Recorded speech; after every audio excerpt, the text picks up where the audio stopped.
దాటబోతోందా? Africa ఖండానికి Andhra Pradesh పోలీసులు వెళ్ళబోయేటువంటి పరిస్థితి, అక్కడ పరిణామాలను విచారించబోయేటువంటి పరిస్థితి ఏర్పడిందా? ఆంధ్ర పోలీసులు ఆఫ్రికా దాకా రాబోతున్నారు, అక్కడి నుంచి కూడా అన్ని వ్యవహారాలు బయటకు తీస్తారని చెప్పి చేస్తున్నటువంటి కామెంట్స్ని మనం ఎలా చూడాలి? ఇప్పటికే మద్యం గత 2019-24 మధ్య వైఎస్ఆర్సీపీ అధికారంలో ఉన్నప్పుడు మద్యం స్కామ్ సంబంధించినటువంటి వ్యవహారం పైన సిట్ విచారణ చేస్తోంది.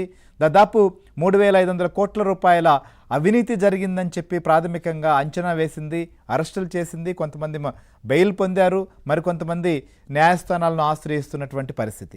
ఇదే తరుణంలో ములకల చెరువు కేంద్రంగా నకిలీ మద్యం తయారీ వ్యవహారం బయటకు రావడంతో ప్రస్తుతం ఈ ఎపిసోడు ఆంధ్రప్రదేశ్ రాజకీయాలను కుదిపేస్తోంది. ఇది ఆంధ్ర నుంచి ఆఫ్రికా వరకు మూలాలను బయటకు తీసుకొస్తున్నటువంటి పరిస్థితి మనం చూస్తున్నాం.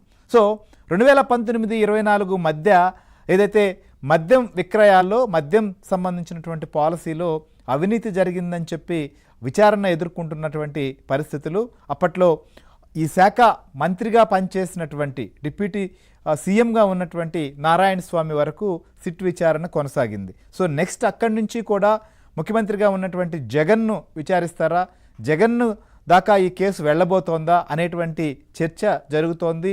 దీనిపైన పరస్పరం ఖచ్చితంగా ఈ కేసులో జగన్మోహన్ రెడ్డి వరకు వెళుతాము అని చెప్పి కూటమికి సంబంధించిన నాయకులు చెప్తున్నారు. సో ఇదే తరుణంలో కల్తీ మద్యం వ్యవహారం రావడం, ఈ కల్తీ మద్యం వ్యవహారం బయటకు రాగానే వైసీపీ సంబంధించినటువంటి నాయకులు ప్రస్తుతం ఉన్నటువంటి ప్రభుత్వం నకిలీ మద్యం తయారవుతోంది, మొత్తం కూడా రాష్ట్ర వ్యాప్తంగా ఇది విస్తరించింది, దీంట్లో కోట్ల రూపాయలు గడించారు, ఇవన్నీ పాలకులకు తెలియదా అని చెప్పి విమర్శలు చేస్తున్నటువంటి పరిణామాలు మనం చూసాం. అయితే అందులో భాగంగానే ఇప్పటి వరకు కూడా పోలీసులు చాలా తీవ్రంగా దీన్ని విచారణ చేస్తూ కేసులు కూడా నమోదు చేసినటువంటి పరిస్థితే కాదు, దాదాపు 20 మంది పైగా ఇప్పటికే కేసు నమోదు చేశారు, 14 మందిని అరెస్ట్ చేస్తున్నటువంటి పరిస్థితి. తెలుగుదేశం పార్టీ ఎమ్మెల్యే క్యాండిడేట్గా తంబళ్లపల్లి నియోజకవర్గం నుంచి పోటీ చేసి ఓడిపోయిన జయచంద్రారెడ్డితో పాటు మరికొంతమందిని పార్టీ నుంచి సస్పెండ్ చేశారు.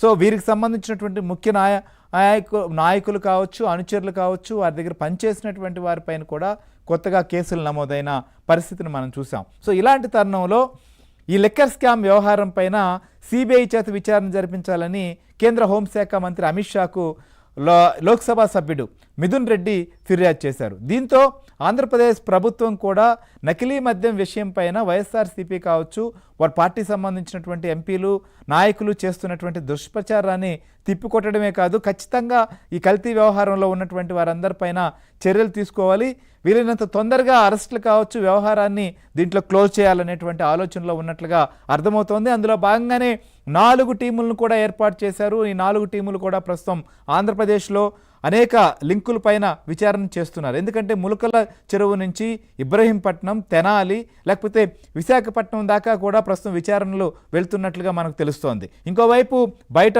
అటు కర్ణాటకలో బెంగళూరులో తలదాచుకున్నటువంటి వారు, బెంగళూరు కేంద్రంగా ఎవరెవరు ఉన్నారు, అక్కడి నుంచి ఆఫ్రికాకు సంబంధించినటువంటి లింకులు ఏంటి అనేది కూడా పోలీసులు విచారిస్తున్నటువంటి పరిస్థితులు చూస్తున్నాం. దీంతో ఎక్కడైతే దాక్కున్నారో ఇప్పుడు వరకు ఈ వ్యవహారాన్ని నడిపించి గుడ్డు చప్పుడు కాకుండా విదేశాల్లో ఉంటూ లేదా బయట ప్రాంతాల్లో ఉంటూ అనారోగ్య కారణాలు మరొక అంశం చెప్తూ వచ్చినటువంటి వారందరూ ఒక్కొక్కరుగా బయటకు వస్తున్నటువంటి పరిస్థితి మనకు కనిపిస్తుంది. అందులో భాగంగానే జనార్దన్ రావు కూడా నిన్న పోలీసులకు అరెస్ట్ చేసినటువంటి పరిస్థితి. సో జనార్దన్ రావు బయటకు రాబోయే ముందు ఆయన మీడియాతో కూడా మాట్లాడారు. ఏం మాట్లాడారు ఒకసారి కూడా చూద్దాం మనం.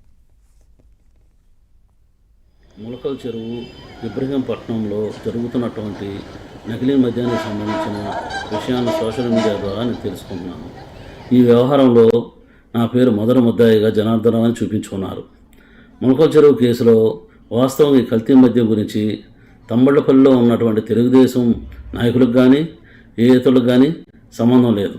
ఊరికే ఇతరులు ఇబ్బంది పెట్టాలని కొన్ని రాజకీయంగా లేనిపోయిన చేస్తున్నారు. ఇతరులు ఎవరో లబ్ధి పొందే ఉద్దేశంతో ఇవన్నీ జరుగుతున్నాయి. దయచేసి నా అనారోగ్య సమస్యలతో నేను విదేశాల్లో ఉన్నాను. ఆరోగ్య సమస్యలను చూపించుకొని ఇండియాకు వస్తూనే ఇందులో జరుగుతున్నటువంటి కుట్రలన్నింటినీ నేను పోలీసు వారికి సహకరిస్తూ, ఎక్సైజ్ వారికి సహకరిస్తూ, ప్రభుత్వ వారికి సహకరించి జరుగుతున్నటువంటి పరిణామాలు విషయాలన్నీ మీకు తెలపగలని ప్రతి ఒక్కరికి పత్రికాముఖంగా నమస్కరిస్తూ వినియోగించుకుంటున్నాను. రైట్, ఇది ఆయన అరెస్ట్ కాకముందు, ఆంధ్రప్రదేశ్లో అడుగులు పెట్టక ముందు ఈ యొక్క నకిలీ మద్యం వ్యవహారం తెర మీదకి రాగానే రిలీజ్ చేసినటువంటి వీడియో ఇది. ప్రస్తుతం ఆయన అరెస్ట్ చేశారు, పోలీసులు కూడా ఆయన విచారణ చేశారు, ఏ అంశాలు బయటపెట్టారు, ఎలాంటి విషయాలు వెల్లడించారు అనేది ప్రస్తుతం చాలా హాట్ టాపిక్గా మారింది జనార్దన్ రావు దగ్గర నుంచి.